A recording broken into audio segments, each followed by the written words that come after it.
Sports. Bill Maas will join us in a couple minutes. Part of the broadcast team for the Kansas City Chiefs as they get ready for another Super Bowl. 4 in 5 years. And Mahomes is going for his third, which would tie Aikman, which is insane.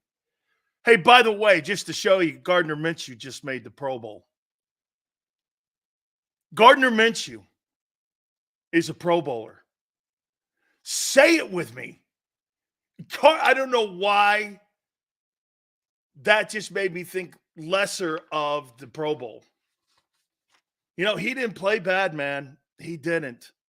I should maybe put some more respect around it, but Gardner Minshew has been named to the Pro Bowl. Good night. Gardner Minshew. Okay. Yeah. Okay.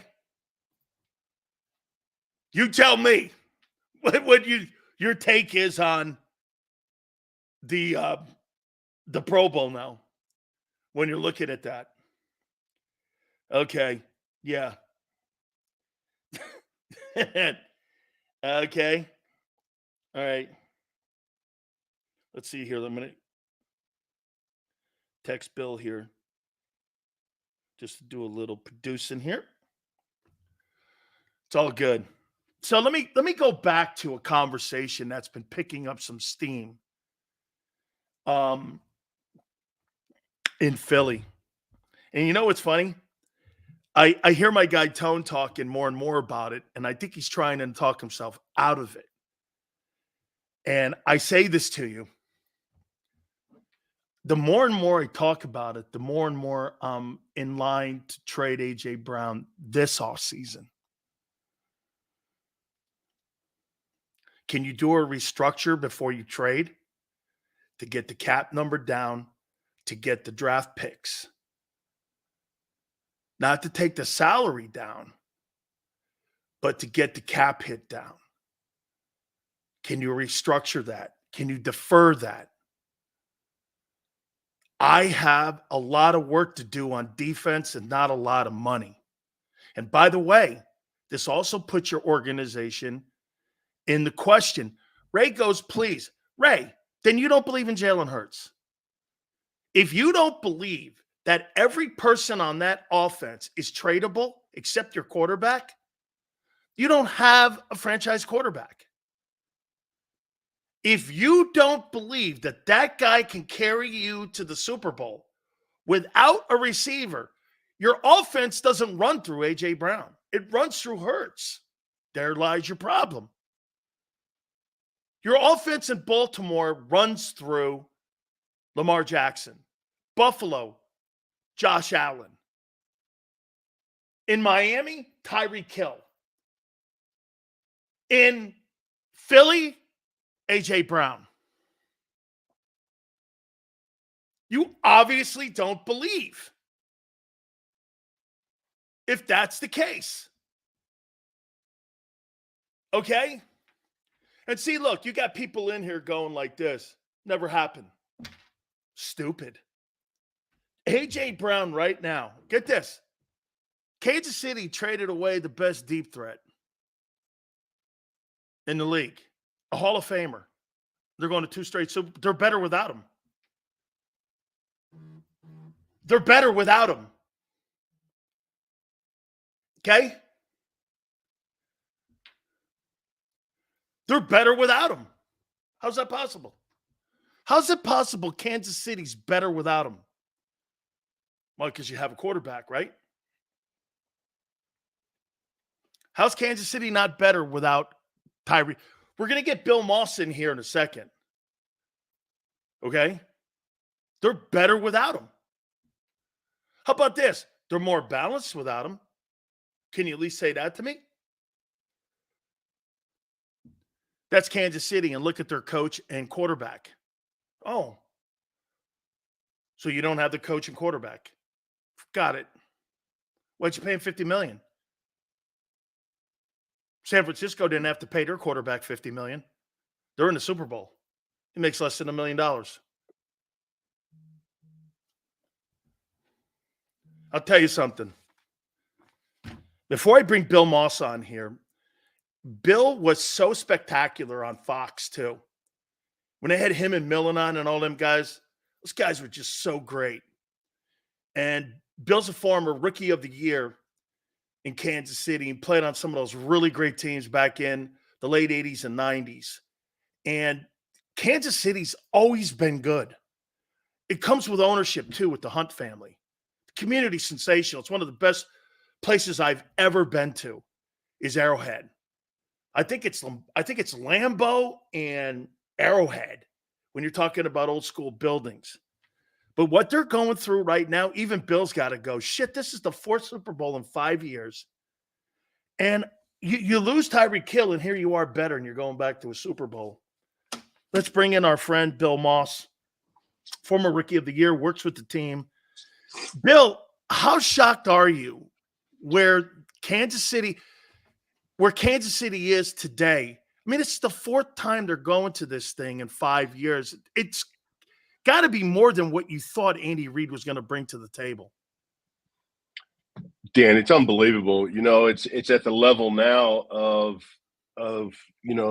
haters.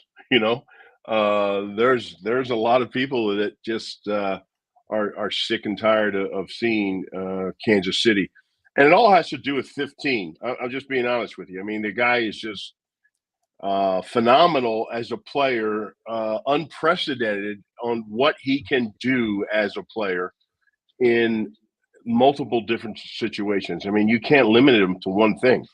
There's nothing that he can't do. But what he brings to the team and the mindset that just exudes from him, the whole entire team takes on his personality. He is as smart as a player as I think I've ever seen. When he speaks to the media, when he speaks to his teammates, he speaks like a coach, and they respond to him. I don't think it should be made light of either, the fact that you mentioned Tyreek Hill leaving and the things that they've done. Well, everybody knows if they watch the Chiefs this year, they've had issues at wide receiver position. But that hasn't deterred this team from continuing to get better. And where they got better, and the unsung hero here is Brett Veach. He hit on all his young defensive players, his young linebackers, his young secondary. I mean, these guys are really, really good. McDuffie and Snead, I mean, they might be the best combo in the NFL. And when you have young guys like that can cover in today's salary cap world, in today's NFL, where the money is spent on offense, they just don't have enough defenders out there to cover all the people when you play the Chiefs. But the Chiefs have defenders, and I think that's been the big difference. Take me to Andy Reid now. Bill, the stuff that people say in Philly about him, this is what they say. It was time to move on. He had been there 14 years. He didn't get the brass ring. They kind of underachieved. His 2-minute play calling in the half and at the end of games was not the best. No. And it just didn't happen. And it ran out of gas. Now I'm looking at that saying, well, wait a minute. Now he's in Kansas City and he's got a dynasty going. And I'm like, the energy that guy has is like, I don't know, maybe it was Mahomes that rekindled that or something, but give me your sense of what you see, because to me, I look at him as a play calling head coach like Bill Walsh. Yeah. I mean, that's who he is. I mean, the guy just loves football. And his time he spent with Lavelle Edwards at BYU, and just he has a plethora of playbooks and notebooks going back through his high school years. I mean, the guy, there's not an offense that's been run out there that he doesn't know and understand and has ready to pull out and dust off given any situation. And Andy's always known this. If I got a quarterback, I got a chance. And he went into Philadelphia and he got a guy in the draft right away his first year that's going to give him a chance. He learned that by having Brett Favre. He learned it from Bill Walsh with having Joe Montana and Steve Young. If you got a quarterback, you got a chance. And if you got a guy that can run around and extend plays, you even have a better chance.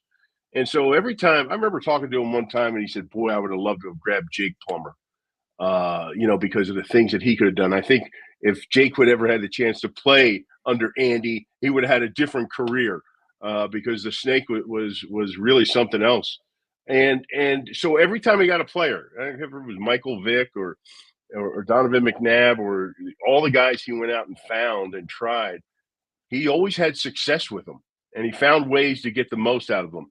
And when he got when he got Mahomes, it's just like it rejuvenated him. He says, "Look, wow, I can do anything with this guy."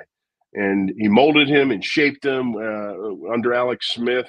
Alex Smith was another one of those guys that, athletic, move the pocket, do those things. And so he molded him on how to be a pro, and he's just taken this to a whole completely different level.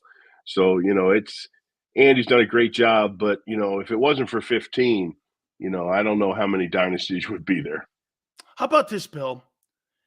I don't think you're a better team without Tyreek, but could it be possible Mahomes is a better quarterback Yeah. without Oh yeah. Tyreek Hill? Oh yeah. And the coaches became better coaches too. Look, they struggled this year thinking that they could do things like they've done in the past, the last 3 or 4 years. And it took them till about week 16 to figure out, you know what, we can't. We've got to head the ship right. And so they looked in the mirror and they started doing things uncharacteristic of what they've done. And one of those things is run the football. And they got Isiah Pacheco going. They started playing the field position game. They leaned on their defense a little bit more. All those things, playing complementary team football, which was never the case in the last 5 years. It was all about offense. And the defense, if they were out there, fine. If they were a speed bump in the road, fine. The offense was going to find a way to score more points. And that wasn't the case. And that's why this defense over the last 2 years has really taken on its own personality and really lifted this team up and carried it this year. Bill, when I watch that kid Pacheco play, he's a late round guy. I see the dude Natron means a little bit, and that guy. The guy runs for contact. He runs like his hair's on fire. I mean, every time I watch him, of all the players on your football team and all the players on that Chiefs team, every time I watch him, he's better. I mean, he's getting better and better. How important is he in the success of that football team moving the sticks? Well, yeah, I think that it's really helped out Patrick too. And when you can lean on that, you don't always have to play from behind the yardsticks. I mean, it's a lot easier, and it takes a little bit of the burden off of his shoulders. And he likes it. He likes putting the burden on his shoulders. But this is helping a little bit more, and he's found a different way to play the game. And I think he's talked about this too here, just this past week, about how it's taught him how to look at things differently. And I think for the offense, for the guys that have been there, they've all had to take a different look and a different approach this year. I think that's a sign of a really great team when you're used to doing something a certain way and you adapt and adjust and you play to your strengths and you end up at the same place that you wanted to be all along. And I think that's a tribute to everybody. But I got to tell you, you're right. When I see him play, it makes me get excited. Yeah, he does. I'm sitting there in the chair watching the game, and the way he runs, it fires me up. I mean, if you ever had a competitive nature in you, and you can, there's always one guy in the huddle or somebody that when times are tough, you're going to rally around, and you look at him and say, "Damn it, I can do it too." So, yeah, I love the way he plays the game. To me, it looks like that organization is insulated, and I mean it by this, Bill. Spagnuolo's not going anywhere. No. Reid's a play calling head coach. No matter what coordinator you bring in, Yeah, he's always going to be the assistant offensive coordinator because the main guy's in the building. All these other teams get poached. Kansas City's not going to get poached as long as you have that. So I ask you about Andy Reid. How long do you see him doing this? I mean, is this going to just be one of these like Supreme Court justice seats where you die in office, or he's just going to go until it's just not there for him any longer? Because I don't see the guy slowing down. I think he loves what he does. Yeah, he does. I mean, he's a coach. There's no doubt about that. I don't think he would know what to do if he wasn't doing this, to be honest with you. He's just one of those guys. And That's not a bad thing. No. You find something you love to do and you're able to do it at a high level, it's great. But over the years, his staff has been picked apart. A lot of these coaches have gone on and become head coaches in different places, whether Doug they had Peterson. success, whether they had success or not, Yep. but they've gone on, they've moved on, going back to his tree down in Philadelphia. There was a ton of those guys that went places. Ron Rivera, Marty Morningwig, Brad Sean Childress. McDermott. You can go on forever. So, but with Spags at his age and with Andy, I don't know, man. Maybe they just ride into the sunset together and take this thing as far as 15 will take them, because he gives you the juice that you want. I mean, if he's in the locker room every day and you go in there, don't you want to be a part of competing with him? Bill, doesn't he make you feel like I had Randy Cross on the other day. It must have felt like that, right? Right, Bill, when you're in a building, you're in a building there and you go like this, well, shit, I got Montana.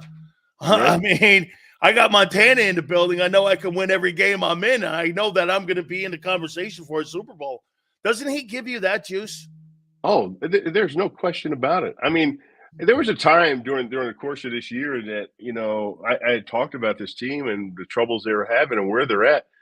I mean, he's a player that can make you actually get lazy. And I mean that as another player, and I mean that as coaches. When you're game planning, when you're playing, when you're out there, oh heck, I mean, who are we playing this week? It doesn't really matter. You got 15, and I think you can take a little time off here and there, and you can just sit back and relax, knowing he's got everything under control, and that's only human nature. That's nothing. That's not saying anything bad about the guys. Heck, if he was here, I'd lean on him too. I mean, most of everybody is. He's carrying this team, but yeah, I as far as Andy goes, I think he can take this thing as long as he wants to. But if I were thinking, right, you got to be out of the league for 5 years to get into a Hall of Fame. So 5 years, what's he going to be? 70? Yeah, he'll be a first ballot guy. I mean, at 70, 71, are you enjoying it? Are you sitting back and relaxing and enjoying it? And if it's not, how long do you go? And I think if I were him anyhow, I think I would have to have those real conversations with myself, with my health, where I'm at and where I want to be. Do I want to sit back and enjoy it and say, like, I had a hell of a run after this Super Bowl, and I've got 4 here. I mean, what do you want to do?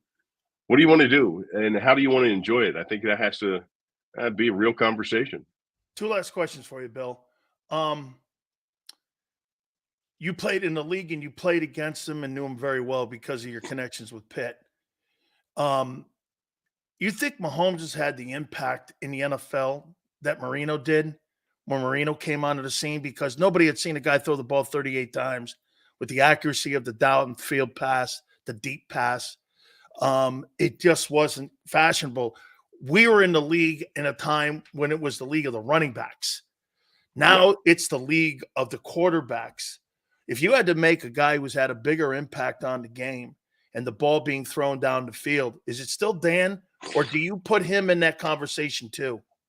I think it's hard to always talk about one specific person for all time. I think, and it's generational too. I get it. It is. You have to do like by your era, and Dan's era transcended a long time, right? I mean, he was there for 30 years, right? It seems right. And right, and the numbers he put up and the things he did at that time were just crazy.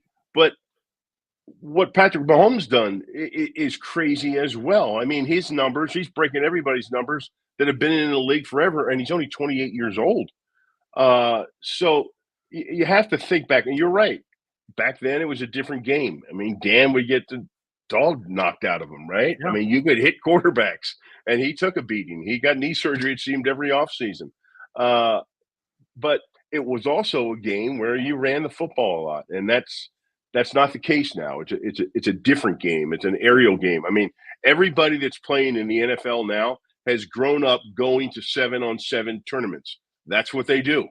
Every school has it from grade school on up. For every youth, that's what football is: 7-on-7 They're tournament. more prepared coming in now. Absolutely, and that's what the game is about: defending the pass and running routes and throwing the football. So, I mean, that's the era that we're watching right now, and it's still exciting. But it's fun to watch the things that this kid is doing, and everything that comes up, it's just another little challenge for him, and he just checks them off.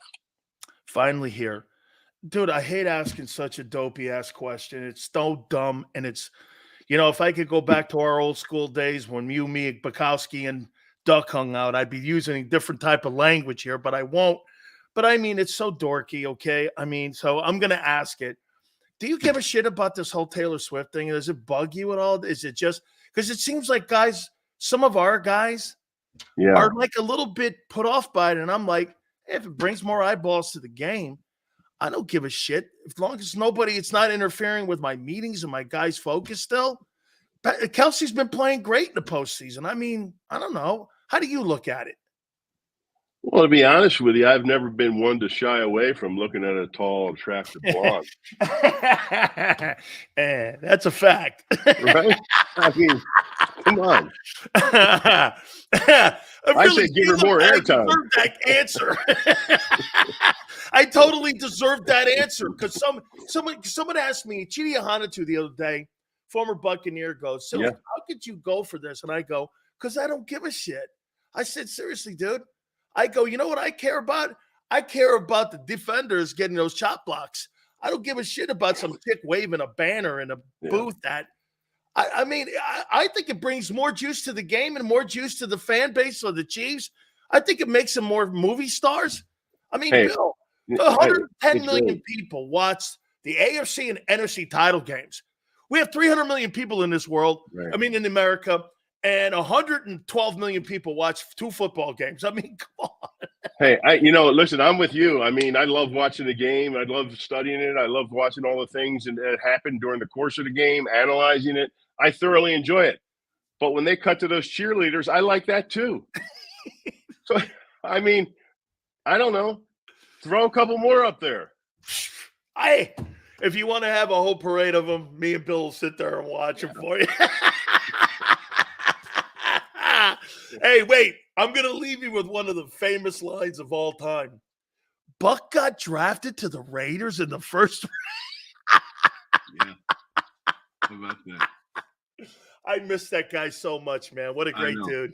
I think he made me laugh harder than anybody. Oh. And what you see him around Freilich, too. Freilich had no personality. Right. And I mean, he had zero personality. And then when you put Buck around him, I don't know what it was. Freilich, I think that was the only guy that made him laugh. It's true. He did. He had that way, man. He just couldn't help it. I miss that guy. Bill, I always tell you guys, you and your group that was Miami before Miami when you guys had all those first rounders on that team, because when you played at Pitt was the preeminent East Coast school and one of the preeminent colleges in the country when you played there with Marino and them guys. Didn't you have 4 years in a row, 11-1? Close to that. On my last year, I think we were 10-2, but it was just so much fun. It was just a unique time where we were all 18 years old and we all show up and it's just all of a sudden it's like, wow. And then 5 years later, we're all in Hawaii at the Pro Bowl. Crazy. All you guys, Freilich and you, Dolman. Holy cow, there were so many great football players off that team. Bill, it's always great reminiscing and catching up with one of my dear friends. You know what I think of you. Bill, thank you so much, man. Have a great Super Bowl. You too. Take care. You got it. Our good friend Bill Maas, former Rookie of the Year in the National Football League with the Kansas City Chiefs. Hit the like button. Keep it here, National Football Show.